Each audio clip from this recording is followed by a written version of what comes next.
Hello, everyone. Thank you for joining us today. My name is Mausmi Patel. I'm the Assistant Director of Alumni Engagement here at Georgia College. And today we are discussing how to market your business during COVID-19. So joining me today are GC alums Lindsay Scholz and David Fox. Thank you both for taking the time to speak with us today. Can you just take a few minutes to introduce yourselves to our audience? Sure, I'll go ahead. I'm Lindsay Scholz. I graduated from Georgia College in 2013. I was a mass communication major with an emphasis in print journalism. When I was at Georgia College, I was heavily involved in the Colonnade and was actually their editor-in-chief my senior year, which was a great experience. I started my career working in PR in Atlanta, and then worked in digital marketing in Denver. And then I now live in St. Louis, which is where I started Lindsay Scholz Studio, which is a creative marketing studio focused on brand design, web design, and email marketing for women-owned businesses. So I'm excited to be here today and excited to chat marketing during the time of COVID. My name is David Fox. I own Spider Marketing Group. I graduated from Georgia College in 2001 with an MBA. At the time, I was also one of the assistant basketball coaches for the team that went to the Elite Eight. So it was a very exciting time and they kept me very busy. I left and moved to Arkansas and stayed in coaching for about 12 more years up until I started to get a real job. We had a couple kids, decided to go use my skills in graphic design and writing. That was my background. And worked for a larger company, ran a larger web design firm, and then 5 years ago started my own firm. And we currently have 70 clients. We manage over 100 websites, and we are essentially a full service agency. Amazing. Well, thank you both for joining us. I think you're highly skilled in this area, and you'll have insight to provide to our community. So I'm excited to chat with you today. To everyone joining us, just a reminder, as always, you can post your questions in the comment section and we'll get to those at the end. So I'll go ahead and get started with my first question. Can you tell me a little bit more about your relationship with Georgia College and how you started your individual businesses? And if Georgia College impacted you starting those businesses? Sure. So, one thing that I really loved about being a student at Georgia College is the fact that my education was multifaceted. So even though I was a journalism major, I wasn't confined to just taking journalism classes. So when I was in school, I took some business courses as electives. I took some drawing classes. I took some graphic design classes. And looking back, all of that well-rounded experience has definitely filtered into the way that I run my business today. In terms of starting the business, I started freelancing on the side outside of my 9-to-5 advertising and PR agency jobs the minute that I started working, really for two reasons. So I knew that I wanted to start my own business down the road, and also because rent was not cheap in Atlanta and I lived alone and I needed a little extra money. But I freelanced for 5 to 6 years on the side, doing exactly what I do now. So graphic design, social media management, and some content creation. But it got to the point where I was essentially working 2 full-time jobs because I had all of these clients outside of my 9-to-5. And then I also had this pretty intense, stressful digital marketing job. So in 2017, it got to the point where I had to make a call as to what path I wanted to take. Did I want to continue climbing this corporate ladder, or did I want to take more of a risk and jump off and do my own thing? And, I decided to do the latter, and it's definitely paid off. But one thing that I definitely like to share with aspiring business owners and, undergrad students alike is there's definitely nothing wrong with, keeping your passion and your business idea as a side business at first, just to make sure that you can keep it profitable and get those clients from day one. So that was definitely the path that I took. But, looking back, it was very heavily influenced by my experience at Georgia College. Amazing. Thank you. So yeah, when I was earning my MBA, I had studied journalism as an undergrad. So I had no business classes under my belt. So I essentially was taking undergraduate business classes at the same time as graduate business classes. So I got a very strong and quick foundation in business. And at the time, I don't think I was thinking about being entrepreneurial or running a business. I just felt it would be a great degree to have. And went on to coach 10 more years after that. So still wasn't really thinking about starting a business. And then when I decided to get a real job, so to speak, I was working as a sales consultant and a marketing consultant and working with businesses, and I just fell in love with it. And soon after, I was running a semi-pro basketball team. So that was my first taste of what it took to run a business and to use all of the skills I had learned at Georgia College. And, as I realized I was pretty good at it in sales, which I think is essential for business. If you don't have a sales element, it's very hard unless you could afford to pay someone else to do that. So that led me to, take my background in graphic design and journalism and writing, editing, which I think is still my strongest suit, and it's helped me in business every day. And use that and combine it with the management degree, and then what I learned running a web design firm for 4 years. And so when I started my business, I had a strong background and I was able to do a lot of things. And I think, having a well-rounded background is always going to help you, because business, you're doing a lot of things, and the more things you can do at the start and not have to pay someone else to do is going to allow you to grow and save money. And then all the elements. So when you do bring someone in, you can train them and understand what they're going through as you work in management. So I think that's important. And I think, when I was at GCSU, I also served as one of the guys who would make videotape copies back when they had videotape. This was when they were building the regional digital studio. So I got to be there when they built that. And, that now has helped me years later while we're doing a lot of video. We brought video in-house at our agency so I can understand what's going on behind the scenes. So I think the more well-rounded you can be, trying things that you might not normally try.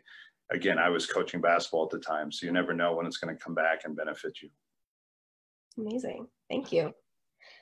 So the next question, how has marketing and promoting a business changed during COVID? So I'm sure there have been a lot of changes to practices that have been made.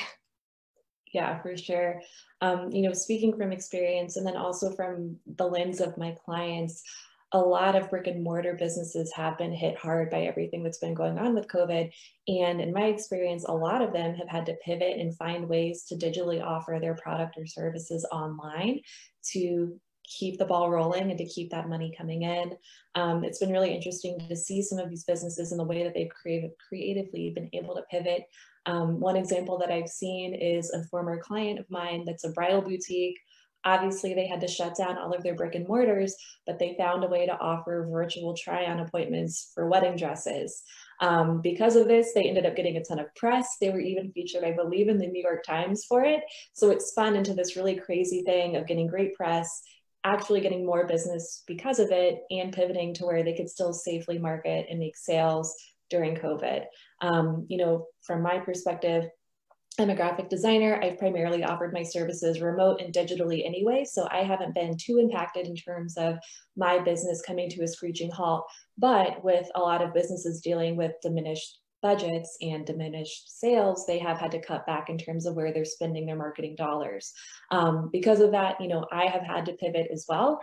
And I've created some products that are at a lower price point that are digital products that business owners can still invest in and buy, but it's at a much more accessible price point. So that's kind of where a lot of my creative energy has been in the last few months. So for me, I always tell people, just think of how you could create what you do now or offer in a digital space, because that way we know that that's always going to be something that you can sell even once COVID is over.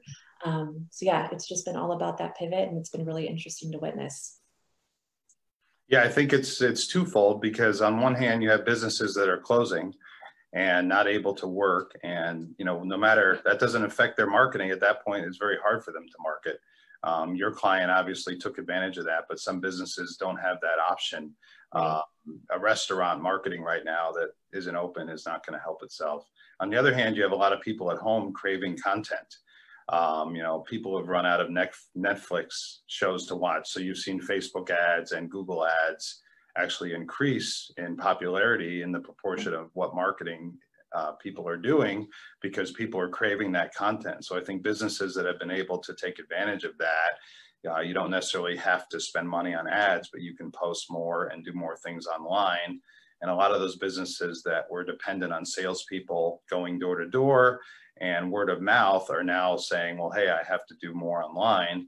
I've also noticed some of the traditional marketing has come back, like postcards and direct mail, because people are just bored and they have more time. You know, they're not rushing around if they're not working as much, or if they're not traveling, they have time to actually read their mail. So I've advised a lot of our clients to go back to doing some of the traditional marketing as well as the digital, just to get their name out there more.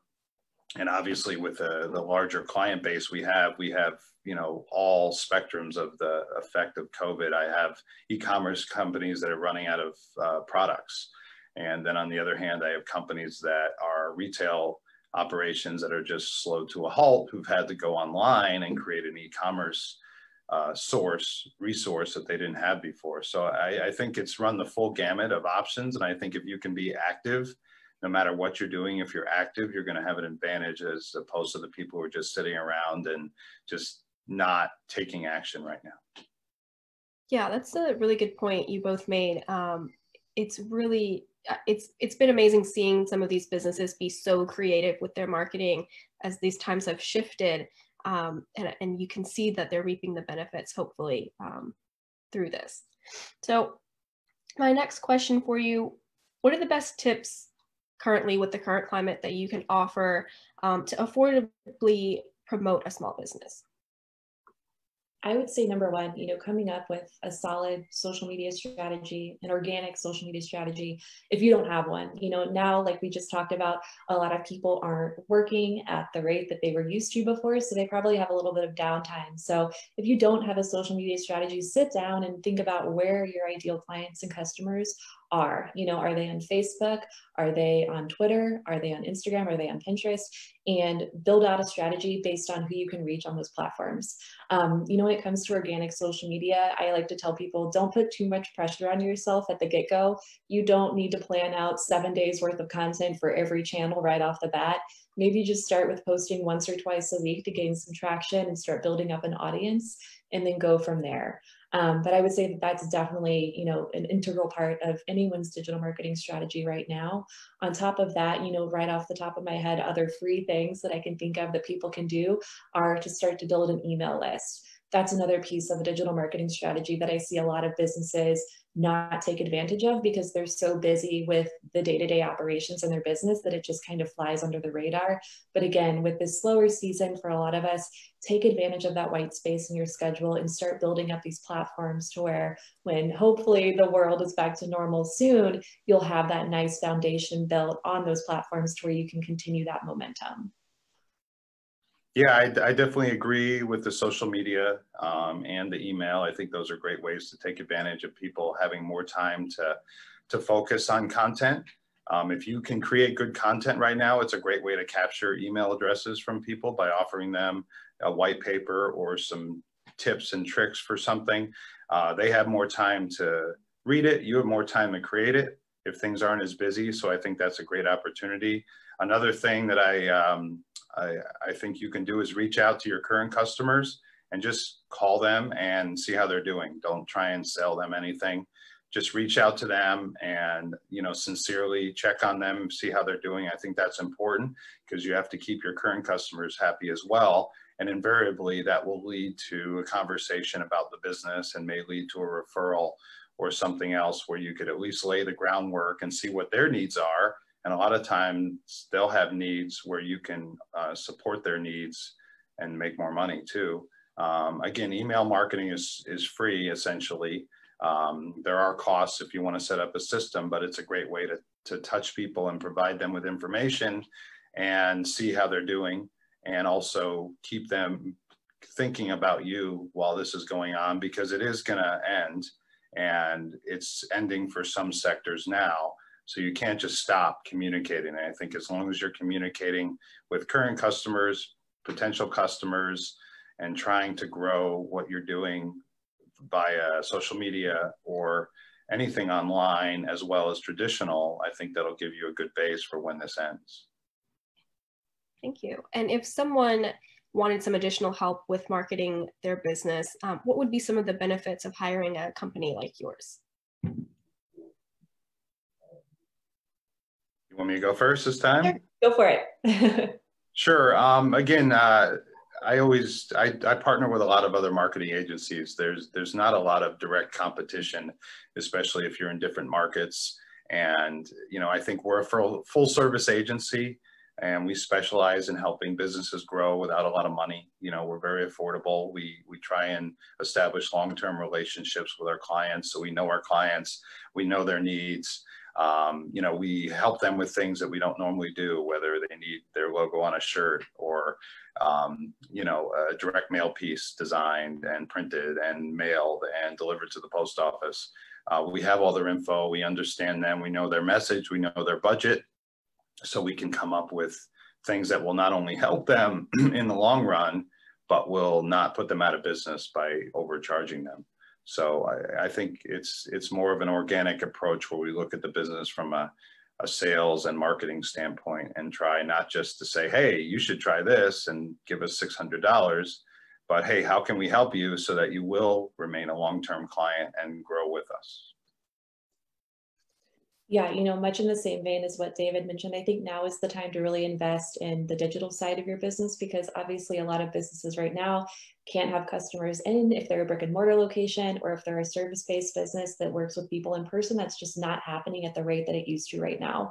You know, investing in social content, investing in high quality brand photography right now, all of those areas of your marketing strategy that might have been pushed to the wayside when business was still, you know, business as usual. Now is the time to really invest in those pieces, because those assets and those strategies are only going to grow with you over time. So, I mean, everything that you said, David, is spot on, and I agree. I think now is just the time to allocate whatever funds that you have to the marketing channels that are going to help you grow the most once the world is back to normal. Absolutely. And so speaking on that same vein, how do you think marketing will change in the future after we're done with COVID? Do you see some trends that are changing because of the climate right now? Yeah, definitely. You know, I would say that I think a lot of companies are going to have to permanently pivot and always think of ways that they can serve their audience in a remote capacity if this were ever to happen again. You know, I think that the way that we market and especially message our marketing is going to change forever. You know, just off the top of my head, I can see brick and mortars always having like a backup plan in case this were ever to happen again. A lot of restaurants, especially locally here in St. Louis, have done a great job of pivoting quickly to still serve, you know, their target audience without necessarily being in person. The first thing that comes to mind is this really interesting donut shop that obviously they could not have people in person anymore. So they came up with donut kits that their kids could bring home to decorate. And they've been flying off the shelves. And now it's a permanent staple item that's always going to be on their menu moving forward. And I could say the same for several other restaurants that I've seen here in St. Louis. But I think that moving forward, businesses are always going to have this fallback plan kind of in their back pocket, because we don't know if this could ever happen again. Hopefully it won't. But I think it's taught us all a really valuable lesson in that even if you're a brick and mortar business, you need to have that backup plan to fall back on in case something like this ever were to happen again. And I think that it's going to help businesses in the long run to reach people on a larger scale that may not necessarily be local to these businesses that have in-person locations. Yeah, I think what the pandemic has done is kind of put a spotlight on those businesses that were kind of lazy with their marketing or were trying to do it themselves, which is always great if you can do it, but it's become so complicated now and so competitive that if you didn't have a great online presence, everybody knows it now and you know it. So I think this has forced a lot of companies to re-examine what they were doing online, hopefully reach out to a company such as ours or Lindsay's that could assist them, whether it's just some ideas or actually doing some of the work. I think that's important. It's hard to run your business and grow while you're doing marketing as well. And we have a team of 8 people and we can barely keep up with it. So it's very hard to do everything. And now that online is so aggressive, you can't just post once a month and hope that that's going to bring in business. You have to be more aggressive. You don't necessarily have to spend a ton of money, but you have to be active and you have to have good content. You have to be pivoting and being creative. So I think a lot of those companies have realized that they can't just do it all themselves at a high level. And in order to grow, they're going to have to figure out a way to market it at such a pace that they could compete with everyone else out there who is spending money and do it well. Absolutely. So I am coming up on my last 2 questions for you and to our audience. I just want to remind you to submit your questions in the comment section, and we'll get to those in just a second. So what advice do you have as business owners to GC alumni that may be thinking of starting their own business? I would definitely say if you have an idea, don't just let it sit in your back pocket. Even if it's a side business that you explore while you're working full time, explore it. You know, that's exactly how I started my business. And if I had not started the legwork, how long ago did I graduate? Oh my gosh, 7 years ago. You know, I probably wouldn't be where I was today if I hadn't started that and just worked on it little by little over the years. So don't be afraid to do that. You know, just take small steps toward what you want in life, whether it's a corporate job or a business of your own, and you'll get there in time. Just be patient and keep chipping away at it. Yeah, sorry, I've been listening to Lindsay so much, I forgot the question. So for new, you know, business owners, I think the key sometimes is to really be straight with yourself and say, okay, this is what I'm good at. This is what I'm not good at. If you could bring in a partner that can help you build the business. When I started my company, I went and worked out of an office with one of my former clients who was also dissatisfied with the service my former company was giving them. That's why we both left. We said, hey, let's do this ourselves. He didn't help me one iota with the business, but he supported me with some equipment in an office, and that helped. And in turn, I did some sales on the side for him. So it was a good relationship, and that allowed me to go off on my own and build. So I think you have to be honest with yourself and understand that you're not a web designer. You know, go get help with your website. You're not a social media content strategist, and get some help. We've used a lot of interns over the years. I think I've had about 35 interns go through my variety of businesses in the last 15, 20 years. So that's been valuable, especially if you're in an area like I am in Grand Rapids, Michigan. There's 13 schools. So the interns, you know, I have to turn them away. And it's a great example of, you know, using the resources that are available to you where you don't have to have a ton of money. We pay our interns, but we don't have to pay $80,000 a year to somebody to come in and help us. So I think if you use the resources you have, and then also be smart about what you're not good at and what you can't do, and try and take advantage of incubators and co-work spaces and other places where you can meet people and get support. There's a lot of free support out there, and just don't try and do it all yourself. It's stressful and very hard to do. Absolutely. And what would you say, as business owners, what have you liked and disliked most about owning your own business? For me personally, you know, I really enjoy the autonomy that it gives me for my work week. You know, I am able to take meetings whenever I need to take meetings. I can take time for myself whenever I need to take time for myself. But I will say, with the way that I am personally, I work way more hours than I probably should, but I just really lose track of time because I genuinely do enjoy what I do. You know, in terms of things that I dislike or that are a bit challenging is sometimes explaining to people exactly what it is that I do. I think as business owners, we all have a story of when we go visit like our grandma or grandpa for the holidays, and they're like, well, what do you do again? And, you know, some people just aren't going to get it, and that's okay. You know, you can't let that affect you, and you can't let yourself take that personally. But I would say, you know, the autonomy that I have and my ability to pick and choose who I work with when it comes to my clients is wonderful. You know, and I'm in a place now where I'm working with the exact people and brands that I dreamed of working with 5 years ago when I first had this idea. So it's been really great. It's definitely been, you know, a journey. But the fact that I'm able to just work with wonderful people every single day and continue to challenge myself creatively is absolutely worth all of the hard days and the long hours and those unexpected client fire drills that come up when you least expect them over the last few years. Yeah, I think it's interesting because owning your own business, you know, I've loved it. It's given me a lot of flexibility and ability to kind of write my own schedule and do things the way I want to do. But it's also stressful and hard, and you have to work. It's not easy. But I know that people who work for a corporation have similar issues. You know, they don't have that control, you know, and as a coach for 25 years, I'm definitely a control freak. I like to do things the right way and my way. And I think working for other people, I just didn't get to work as well as I could. I have a varied skill set, so I'm able to do things well and teach people how to do them well and lead other people to do them well. So I think that has helped me help my clients. And that's really the goal in the end, is to be able to help my clients grow so that I can grow. And, you know, there's a lot of extra things you have to do when you're a business owner, you know, menial tasks, things that are tedious that you don't want to do. And you could either have some employee do it wrong and you have to fix it, or you do it yourself. So I think if you have that attitude that I'm not going to be lazy, I'm going to work hard, I'm going to build something for myself, I think owning a business can be a great thing. And it definitely gives you a lot of flexibility and control over your life, but you also have to work. So you have to balance those two.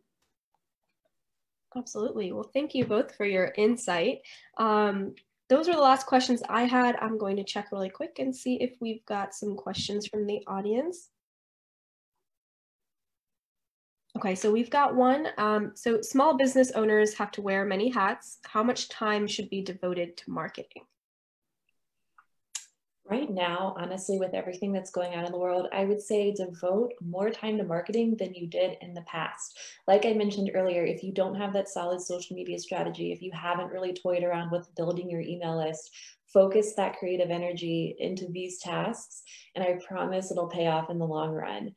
I know some businesses can really skew marketing heavy and then, you know, leave the operations side or the financial side to the wayside, which is not great. But I would say right now, because things are a little bit slower for a lot of us, pour that energy into these areas and you will see the benefits. You know, marketing is definitely a marathon. It's not a sprint, but if you can start now, you're going to see those benefits, you know, as we go into next year and beyond, when hopefully we're out of this pandemic. So I would definitely say, if you have the space in your schedule, start focusing on your strategy now, because it does take a lot of time and creativity and energy, but it will only help you in the long run.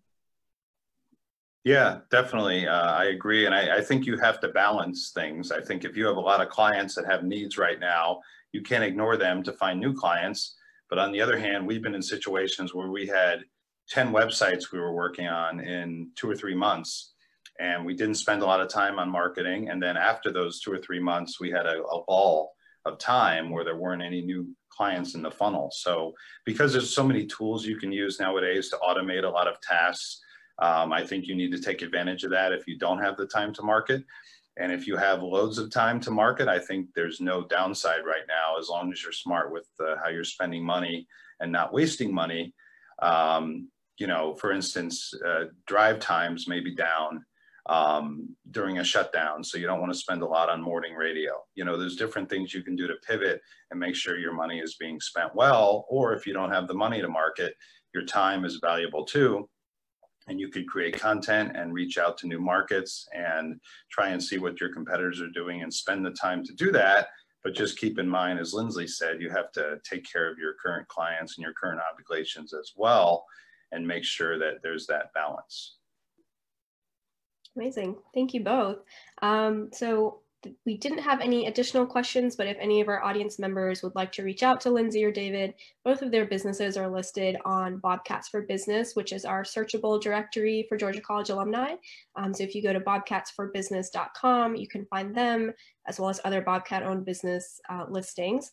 And thank you both again for sharing your insight and your knowledge with us today. This topic is really relevant right now with businesses trying to pivot and find new marketing strategies. So I'm excited to say that I think we have one more question. Okay, we'll let that one come through. I'm excited to see that marketing hopefully will be strengthened for some of our business owners with the information that you've provided. So one more question: how important has mentorship been to your success? Mentorship has honestly been everything. So when I graduated from Georgia College, I made every effort that I could to reach out to people in Atlanta and other cities who were alumni, who were in what I would consider a dream job at that time. I sent emails, I met people for coffee, and all of those meetings, even if they were just 15 or 30 minutes, have formatively shaped my career and the direction that I took with my business. So I would say if you're an undergrad right now, don't be shy or hesitant to reach out to people that you admire that have gone before you, because more often than not, you're going to get a yes to that meeting request to just sit down and grab coffee and to pick their brain.